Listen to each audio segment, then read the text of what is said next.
The morning sunlight streamed through the kitchen window as Maggie stirred honey into her tea.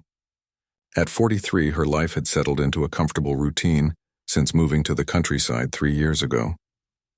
The small house with its sprawling backyard had been exactly what she needed after 20 years of studying plants in university laboratories. Here she could practice what she preached, growing her own vegetables and studying local flora in their natural environment. Maggie glanced out the window at her garden, admiring how the tomato plants were coming along nicely. That's when she noticed it, a small mound of earth near her herb section that hadn't been there the day before. She squinted, steam from her tea fogging her glasses slightly. Probably just ants, she muttered to herself, making a mental note to check it later. The day proceeded as usual. Maggie spent the morning answering emails from former colleagues and reviewing a paper for a botanical journal. By afternoon, she had almost forgotten about the mound until she stepped outside to water her plants. The late June heat wrapped around her immediately as she walked toward the garden hose.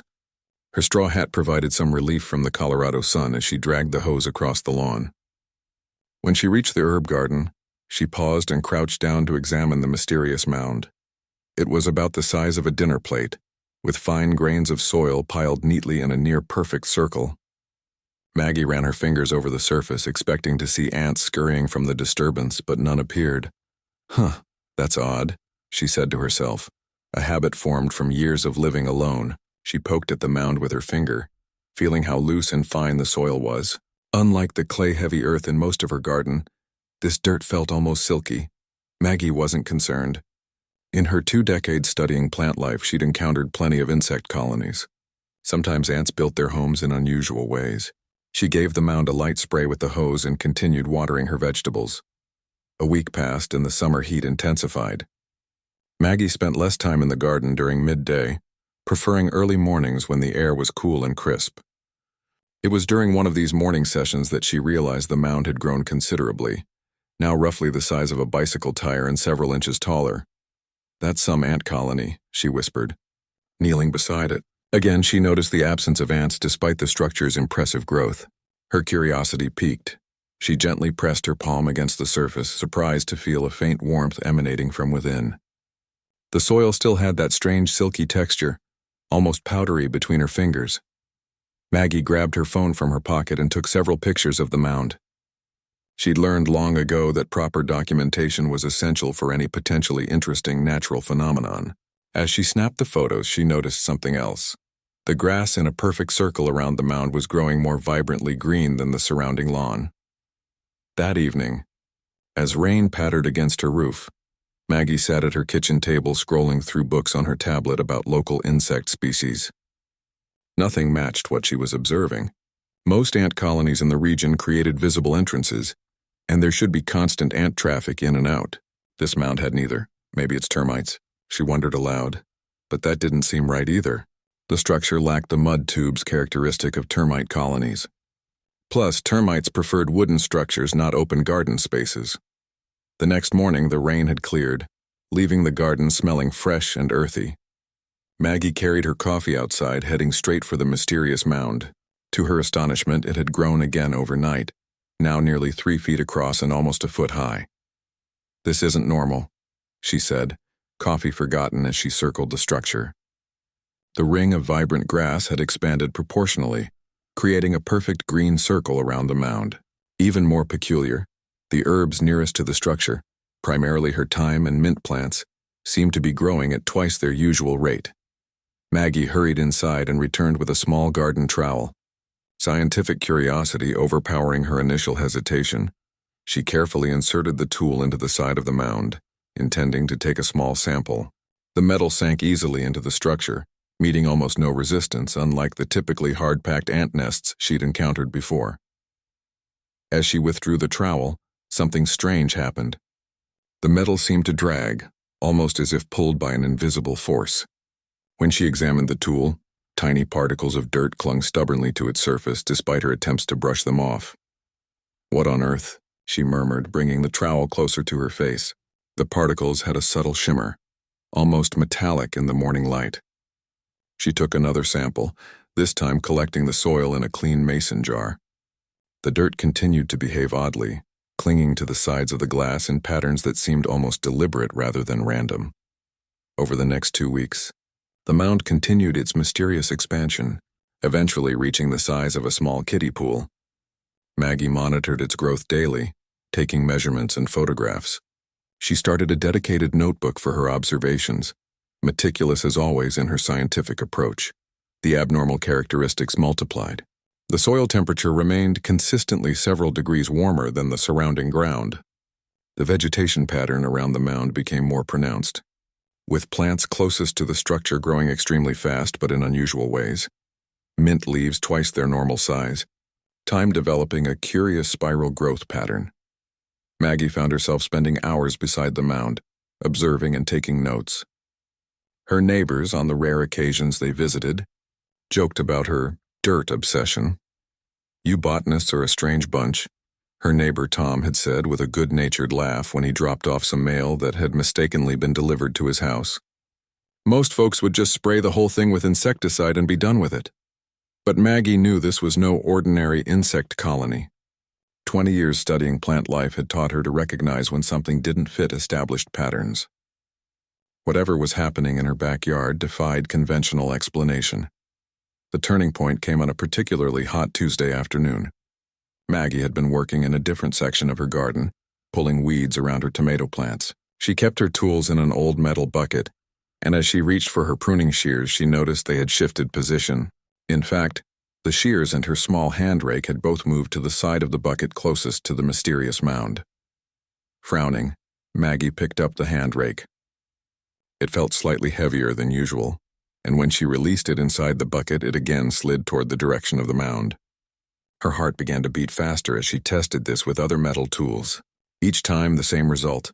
The tools, slowly but perceptibly, moved toward the mound.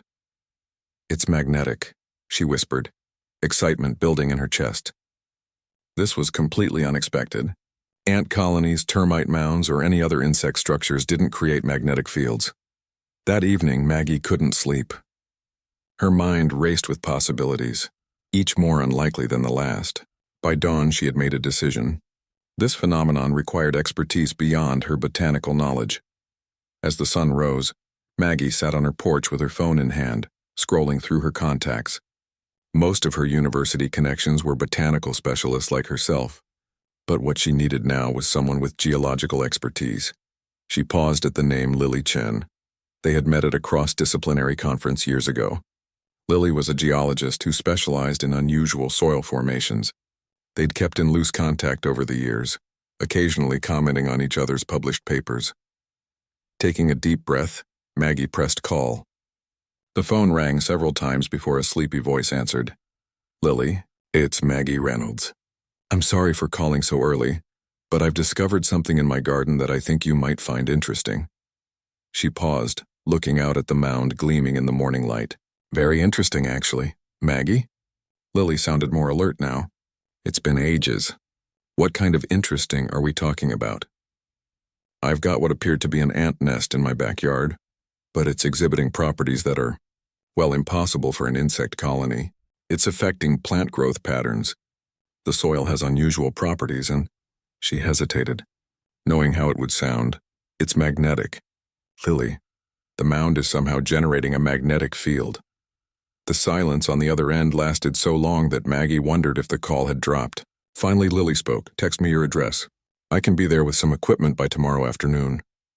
After ending the call, Maggie walked back to the garden and stood before the mound, which now dominated a significant portion of her herb section. In the rising sunlight, she noticed something she'd missed before.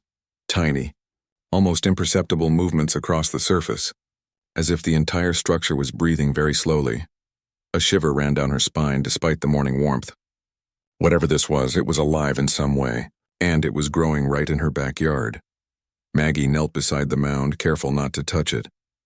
For the first time, a mixture of excitement and apprehension filled her. She'd wanted a quiet life when she moved to the countryside, a simple existence focused on her garden and occasional academic consulting. But sometimes the most extraordinary discoveries happen in the most ordinary places. As the sun climbed higher in the sky, casting long shadows across her garden, Maggie Reynolds realized her quiet life was about to become anything but ordinary. Lily arrived the next day, her small car packed with equipment. Maggie watched from her porch as the geologist stepped out, stretching after the long drive. Despite not having seen each other in person for years, they fell easily into conversation as old colleagues do. "So where's this magnetic ant nest of yours?" Lily asked, grabbing a heavy-looking case from her trunk. Maggie led her through the house to the backyard. When they reached the garden, Lily stopped abruptly. "Good grief," she whispered, staring at the mound. In just a day, it had grown another few inches in height and width. The circle of unusually vibrant grass around it had expanded too, creating a perfect green ring amid the regular lawn. Lily approached cautiously, setting down her equipment case. She pulled out a handheld device with a digital display and slowly walked around the perimeter of the mound. "This is definitely magnetic," she confirmed after a few minutes, her eyes never leaving the display. "But it's unusual. The field strength fluctuates in a pattern. I've never seen anything like it." Over cups of coffee at the kitchen table, they discussed possibilities. Lily dismissed the idea of it being any known insect structure. "No ant species creates magnetic mounds," she explained. "And the growth rate you're describing is biologically impossible for insects." "Could it be geological?" Maggie asked. "Some kind of natural formation?" Lily shook her head. "Not any I've ever seen. Most geological processes take thousands of years, not weeks, and they don't create perfect circles of enhanced plant growth." They spent the afternoon conducting preliminary tests. Lily took soil samples from various distances around the mound, carefully cataloging each one. She used a thermal imaging camera to document the heat signature, confirming Maggie's observation about the unusual warmth. "The temperature is consistent throughout the structure," Lily noted, studying the colorful image on her camera's display, "about 4 degrees warmer than the surrounding soil." "That's significant." As evening approached, they set up monitoring equipment, a time-lapse camera to track growth overnight, sensors to record temperature fluctuations, and a device to measure magnetic field strength. Over dinner, their conversation shifted from scientific speculation to catching up on the years since they'd last met. But Maggie could tell Lily's mind kept drifting back to the mystery in the garden. "I've seen some strange formations in my career," Lily admitted, pushing pasta around her plate. "Once found a perfectly spherical boulder in the middle of a flat desert. Another time, documented limestone formations that seemed to grow against gravity. But this," she gestured toward the backyard, "this feels different." Morning brought new surprises. The monitoring equipment had recorded the mound growing a full inch during the night. More disturbing was the magnetic data. The field strength had pulsed in regular intervals, almost like a heartbeat. "Look at this pattern," Lily said, pointing to the readout on her laptop. "Every 90 minutes, almost exactly, the magnetic field intensifies for about 3 minutes, then returns to baseline." Maggie leaned closer to the screen. "That's too regular to be random." "Exactly." Lily's expression was a mixture of excitement and unease. Natural phenomena don't usually operate with this kind of precision. They returned to the garden for more tests. Maggie noticed that overnight, the herb plants nearest to the mound had changed even more dramatically. Her mint now grew in spiraling patterns, leaves clustering in mathematically perfect arrangements. The thyme had developed tiny crystalline structures on its stems that glittered in the morning light. "The plants are being affected at the cellular level," Maggie observed, examining a mint leaf under her portable microscope. "The cellular structure is reorganizing. I've never seen anything like it." Lily, meanwhile, had set up a small excavation site at the edge of the mound. Using a specialized tool that minimized disturbance, she carefully removed a core sample from the structure. "I want to see what's happening below the surface," she explained. The sample revealed layers of the silky soil, each slightly different in color and texture. But it was what lay at the center of the core that left them both speechless. A thin strand of metallic material, no thicker than a human hair, running vertically through the sample. "Is that metal?" Maggie asked, peering closely. Lily carefully extracted the strand with tweezers and placed it in a sample container. "I don't think so. At least not any metal I recognize. We'll need to analyze this in a proper lab." By afternoon, they both agreed that they needed more expertise. Lily made several phone calls to colleagues while Maggie documented the increasingly bizarre plant transformations around the mound. "I've got someone," Lily announced after her fourth call. "Dr. Wilson, he's a geochemist at the university. Works with unusual mineral formations. He's intrigued enough to drive out tomorrow. Good, Maggie replied, not looking up from her notebook. Because you might want to see this. She pointed to her soil testing kit. The pH indicator showed a reading well outside the normal range. Not acidic or alkaline, but somehow both simultaneously. That's impossible, Lily whispered, checking the test herself. Apparently not. That night, they sat on the porch, watching the strange mound in the fading light. Neither spoke for a long while, both lost in thought. You know, Maggie finally said, 20 years studying plants, and I thought I'd seen every strange thing nature could produce. But this makes you wonder what else is out there that we don't understand. Lily finished. The following day, Dr. Wilson arrived, bringing additional specialized equipment. A tall, thin man with perpetually smudged glasses. He spent hours examining the samples they'd collected without saying much. Well, Lily finally asked as he closed his portable analysis kit. Fascinating, he said, removing his glasses to clean them. The metallic strand isn't metal at all. It's organic, but with an atomic structure I've never encountered. And these soil samples contain mineral compositions that, frankly, shouldn't exist in nature. By evening, the small group had been joined by 2 more experts. A microbiologist Lily knew, and an environmental physicist Dr. Wilson had called. The quiet country home was rapidly transforming into an impromptu research station, with equipment scattered across the kitchen table and discussions running late into the night. The mound, meanwhile, continued its inexorable growth. It now stood nearly 3 feet tall and spanned almost 8 feet in diameter. The circle of affected vegetation had grown proportionally, with plants nearest the structure exhibiting increasingly dramatic mutations. Most concerning was what they discovered on the 3rd day. The microbiologist, a woman named Dr. Lopez, had been examining soil samples under a powerful digital microscope when she called the others over. "Look at this," she said, pointing to her laptop screen. The magnified image showed what appeared to be tiny structures moving through the soil, microscopic constructions that resembled buildings, connected by what could only be described as roads. Are those artificial structures? Maggie asked, struggling to make sense of what she was seeing. They appear to be, Dr. Lopez confirmed, but they're microscopic, each one smaller than a single grain of sand, and they're being created by something. The environmental physicist suggested setting up ground-penetrating radar to see beneath the mound. The equipment arrived the next morning, and by afternoon, they had their first glimpse of what lay below. The images left them all silent. Beneath the surface mound was an intricate structure extending at least 30 feet into the earth. It wasn't random or natural. The formation showed distinct chambers, tunnels, and what appeared to be a central core from which everything radiated. "It's organized," Lily whispered. "Intelligently designed. But by what?" Dr. Wilson asked the question none of them had been willing to voice. As the sun set on the 4th day of investigation, the team gathered in Maggie's living room. Maps, printouts, and sample containers covered every available surface. 5 scientists from different disciplines drawn together by a mystery that defied conventional explanation. "We need more resources," Dr. Lopez stated firmly. "Whatever this is, it's beyond what we can properly investigate with our current equipment." The others nodded in agreement. "I have contacts at the National Science Foundation," Dr. Wilson offered. "With what we've documented so far, I think we can make a case for emergency research funding." Maggie stood by the window, looking out at the mound now visible in the moonlight. The structure seemed to shimmer slightly, as though alive with some internal energy. What had started as a curiosity in her garden had become something that might reshape scientific understanding. "How do we proceed?" she asked, turning back to the room full of experts. Lily met her gaze, determination clear in her eyes. "Very carefully, and with a much bigger team." None of them slept much that night.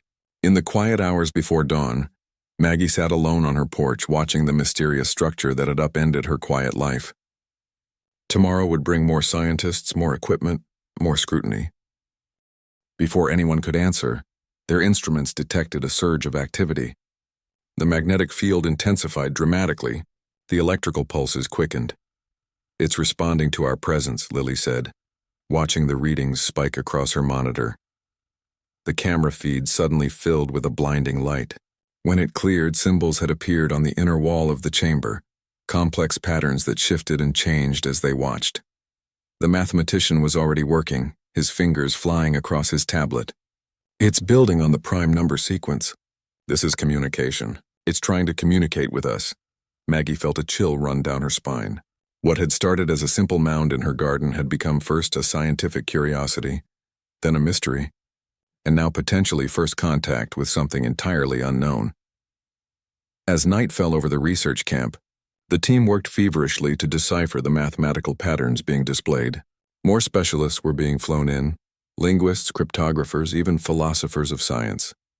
Maggie stepped outside, needing air. Above, stars dotted the clear country sky, unchanged despite the extraordinary events unfolding below. She looked toward her garden where the mound now glowed faintly in the darkness, pulsing with its own internal rhythm. Whatever tomorrow would bring, the world was about to change fundamentally, and somehow it had all started with what she thought was just an ant nest in her backyard. By morning, news helicopters circled overhead despite the no-fly zone that had been hastily established. Word had leaked, as it inevitably would, that something extraordinary was happening on a rural Colorado property. Social media buzzed with speculation, each theory more outlandish than the last.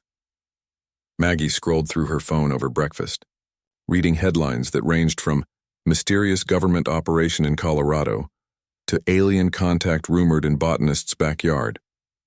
The truth, as she well knew, was simultaneously less sensational and more profound than the wild conjectures online. "We need to get ahead of this," Dr. Chen said, joining Maggie at the kitchen table. Dark circles under her eyes suggested she hadn't slept. "The director is flying in today. We're preparing an official statement." Outside, the research camp had doubled in size overnight. 3 large military-style tents now housed sophisticated equipment shipped in from research facilities across the country. A satellite uplink provided direct communication with scientists worldwide who were analyzing data in real time. The mathematics team had worked through the night, making remarkable progress. The patterns displayed in the chamber weren't just mathematical expressions, they were evolving, responding to the attempts at decipherment. "It's learning," explained Dr. Hoffman, the lead mathematician, during the morning briefing. His voice carried the stunned tone of someone witnessing the impossible. When we input prime number sequences as a response, it began building more complex mathematical concepts. It's establishing a shared language. Maggie watched the scientists' faces as they absorbed this information. Despite their professional composure, she could see the same mixture of wonder and unease that she herself felt. By mid-morning, a new plan was in place. They would expand the opening into the chamber, allowing for better observation and the introduction of more sophisticated monitoring equipment. "We proceed with extreme caution," Dr. Wilson emphasized. "No physical contact with the interior structures. Remote manipulation only. Full contamination protocols." Maggie found herself assigned to the botany team, examining the increasingly bizarre plant mutations spreading outward from the mound. The affected zone now extended nearly 50 feet in all directions. Within this area, plants exhibited properties that defied conventional biology. Cellular structures reorganized into geometric patterns, leaves that responded to magnetic fields, roots that conducted electricity. "The DNA has been completely rewritten," marveled Dr. Torres, a geneticist who had joined the botany team. She held up a slide containing cells from a dandelion found near the mound, but not randomly. "It's been optimized somehow. These plants are processing sunlight with nearly 80% efficiency." "That's not possible," Maggie replied, peering through her microscope at a grass sample. "The theoretical maximum is around 33%, yes," Dr. Torres finished. "Yet here we are." By early afternoon, the expanded portal into the chamber was complete. The wall had once again responded to their approach, seeming to cooperate with the process. A sophisticated robotic probe on loan from a deep-sea research institute and hastily modified for this entirely different mission was prepared for entry. The command tent fell, silent as the probe began its journey. Everyone watched on monitors as the machine glided into the chamber, its high-definition cameras transmitting crystal-clear footage back to the anxious team. The interior was more extraordinary than their first glimpse had suggested. The bioluminescent walls pulsed in patterns that seemed to follow the probe's movement. The central column of light responded too, swirling faster as the probe approached. "Incredible," whispered Dr. Wilson. "It's fully responsive to presence." The probe extended a sensor arm, taking readings of the atmosphere within the chamber. Data flowed across adjacent screens: temperature, chemical composition, radiation levels, electrical activity. "The air inside is oxygen-rich but contains compounds we can't immediately identify," reported a chemist, studying the readouts. "Nothing immediately toxic, though." As the probe moved deeper into the chamber, it revealed branching corridors leading to smaller chambers, each containing different configurations of the strange structures. Some appeared to be processing centers, others more like storage units. The overall impression was indeed that of a brain, or perhaps more accurately, a nervous system. "Look at this," Lily said suddenly, pointing to one of the screens displaying thermal imaging. "There are temperature variations throughout the structure. Not random, deliberate.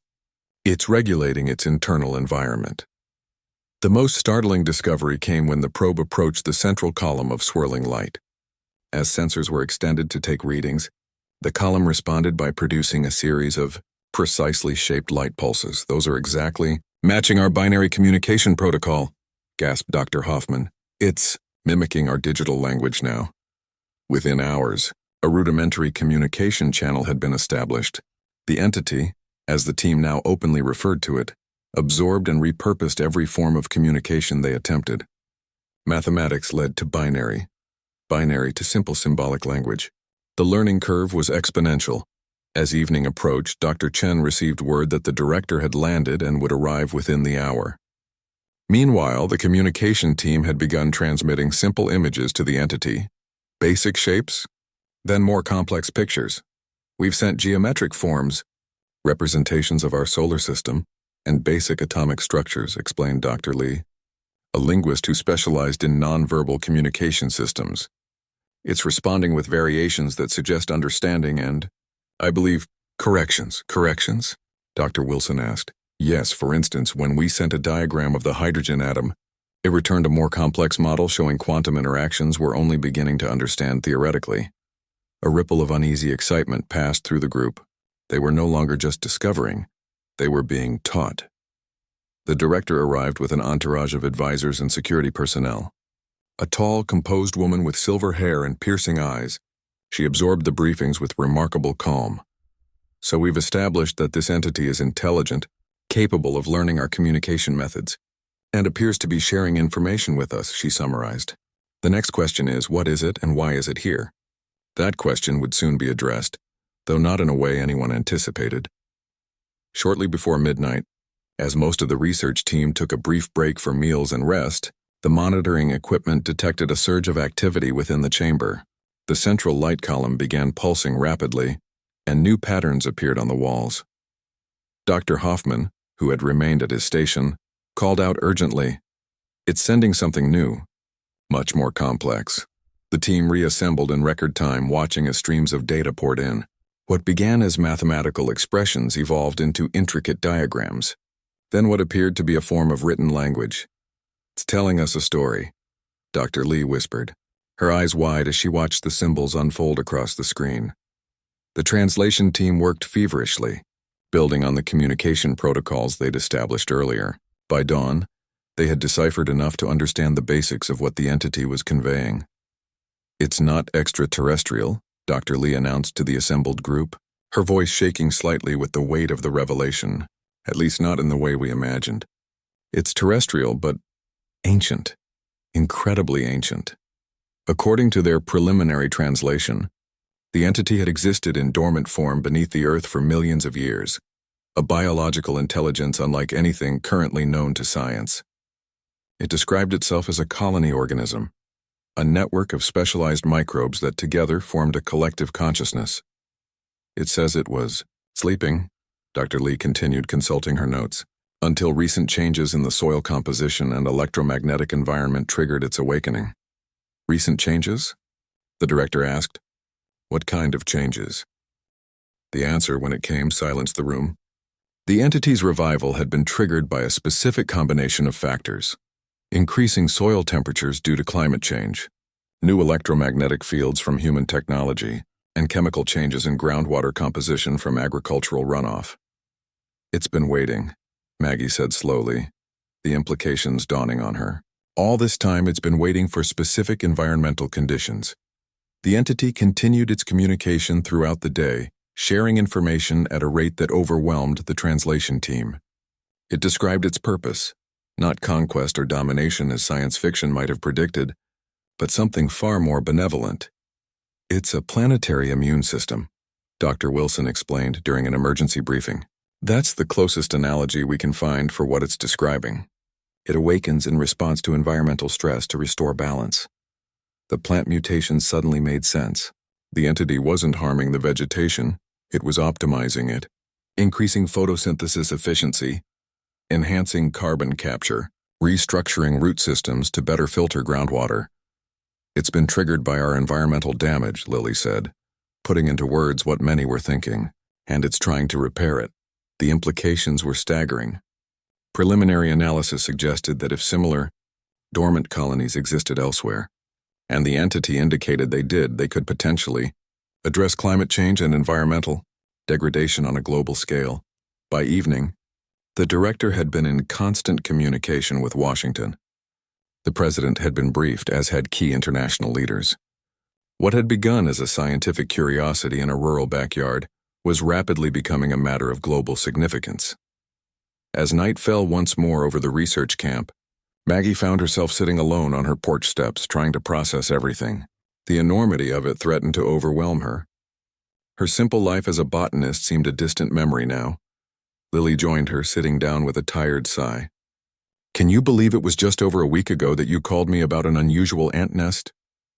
Maggie shook her head, looking out at the transformed landscape of her property. "What happens now?" "Now," Lily said, "we learn from it. It wants to help us, Maggie. This could change everything." In the garden, the mound pulsed gently, its bioluminescence visible even from the porch, a beacon of ancient intelligence awakened at exactly the moment humanity needed it most. Tomorrow would bring more revelations, more understanding. But for tonight, Maggie sat under the stars, contemplating the extraordinary truth. The Earth had its own mechanisms for healing, and they had been there all along, waiting patiently beneath our feet. 1 month after the discovery, Maggie stood before a packed auditorium at the United Nations headquarters in New York. Behind her, a massive screen displayed images of the entity, now officially named Terrasentians by the international scientific community. "What began in my backyard has been confirmed in 17 locations, worldwide," she explained, her voice steady despite her nerves. Public speaking had never been her strong suit, but these circumstances demanded she step beyond her comfort zone. Australia, Brazil, Russia, Kenya, China, all showing evidence of similar awakening colonies. The audience included world leaders, top scientists, and environmental experts. All listened with rapt attention as Maggie, once a quiet botanist tending her garden, helped unveil what many were calling the most significant discovery in human history.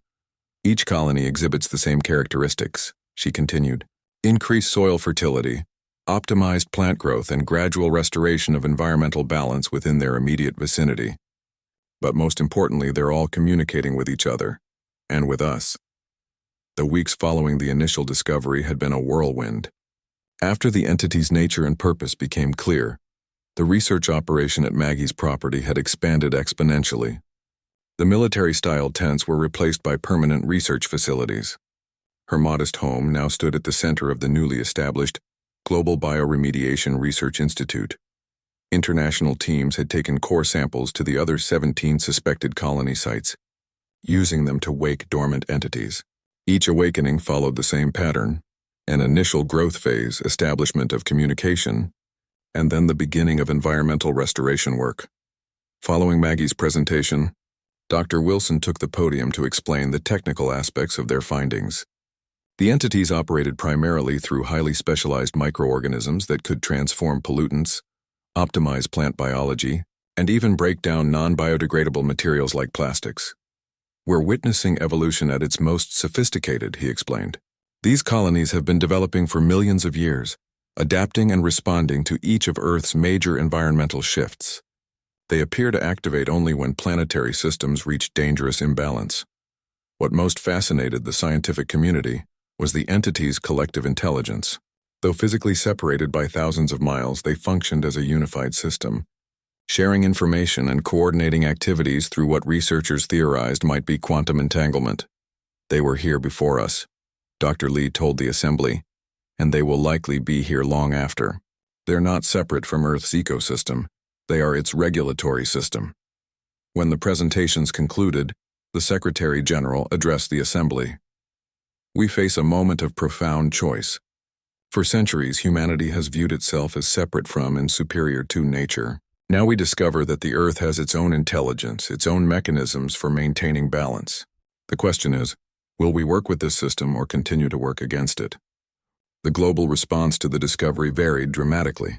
Some religious groups heralded the entities as proof of divine design in nature. Environmental activists celebrated the validation of their long-held belief in the interconnectedness of ecosystems. Conspiracy theorists warned of mind control and alien invasion. But beyond the noise and speculation, practical work continued. At the original Colorado site, Maggie walked through what had once been her garden, now an advanced research facility. The mound had stabilized at roughly 12 feet in diameter, glowing softly with bioluminescence that intensified when researchers approached. "How are the communication efforts progressing?" she asked Lily, who now led the linguistics team. "Beyond our wildest expectations," Lily replied, showing Maggie her tablet. "We've moved far beyond mathematics and simple symbolism. The entity is now sharing detailed information about soil microbiomes, carbon capture mechanisms, and water purification processes. Some of it confirms our existing knowledge, but much of it is completely revolutionary. Already practical applications were emerging. The entity had provided information that allowed scientists to develop a new class of enzymes capable of breaking down persistent organic pollutants. Another team had created enhanced photosynthesis systems based on the entity's modifications to local plant life. The implications for agriculture alone are staggering, Dr. Torres explained during an afternoon briefing. The modified crop strains we're developing based on the entity's plant optimizations show 300% yield increases with 60% less water consumption. 6 months after the discovery, the first large-scale implementation began, the Great Pacific Garbage Patch Remediation Project. Using microorganisms developed from the entity's designs, specialized ships released carefully controlled colonies into the massive ocean plastic accumulation zone. Early results showed plastic degradation rates thousands of times faster than natural processes, with no harmful byproducts. Not everyone embraced these developments. Some corporations with interests in petrochemicals and industrial agriculture funded opposition research. Political figures questioned the wisdom of ceding environmental control to an unknown entity. Security agencies expressed concern about potential military applications. A year later, Maggie sat on her porch, one of the few original structures that remained on the property. The Institute had honored her request to preserve her home amidst the research complex. It provided a quiet refuge when the enormity of everything threatened to overwhelm her. "Having second thoughts?" asked the Institute's director, bringing her a cup of tea as he joined her. Maggie considered the question carefully. "Not second thoughts, just processing. 2 years ago, I was planning my garden rotation and worrying about aphids on my tomato plants. Now I'm involved in reconfiguring global agriculture." The director nodded. "You never really signed up for this." "None of us did," Maggie replied. "But I wouldn't change it." She looked out at the research facility, bustling with activity even as evening approached. For the first time in decades, carbon levels in the atmosphere have stopped rising. Ocean acidification has decreased measurably. The entities have given us tools we couldn't have developed on our own for centuries, maybe ever. The biggest change had come in humanity's relationship with the natural world. The discovery of terrasentians had forced a fundamental re-evaluation of how people viewed the planet. It was increasingly difficult to maintain the illusion of separation from nature when confronted with evidence of the Earth's own intelligence. The latest surveys show 82% of people worldwide have changed their environmental behavior in response to the discovery, the director mentioned. That's unprecedented. Conferences on terrasentians were now held monthly, with researchers from every discipline contributing insights. The entities continued their patient education, sharing knowledge accumulated over millions of years of planetary history. Each revelation led to new technologies, new approaches to environmental restoration, and new understanding of Earth's complex systems. 5 years after Maggie first noticed the unusual mound in her garden, she stood on a platform overlooking what had once been a heavily polluted industrial zone outside Beijing. Now it flourished with vegetation, the soil having been transformed by entity-derived microorganisms. The air, once thick with smog, was clear enough to see distant mountains. A colleague from the Chinese Academy of Sciences joined her. "Your backyard has changed the world," he said simply. Maggie smiled. Not my backyard. What was already in it, waiting. That evening, in a global broadcast commemorating the 5th anniversary of the discovery, the United Nations Secretary-General addressed billions of viewers. The discovery of terra sentiens marks not just a scientific breakthrough, but a philosophical one. We now understand that we are not the only intelligence on this planet. We share Earth with an ancient consciousness that has been maintaining planetary balance since long before our species emerged. This has given us both new tools and new humility. As Maggie watched the broadcast from her small living room, she reflected on the extraordinary journey. The ant nest that wasn't an ant nest had changed everything: science, technology, philosophy, and humanity's view of its place in the natural world. Outside her window, the original entity continued its work, pulsing with gentle light as it communicated with its siblings around the world.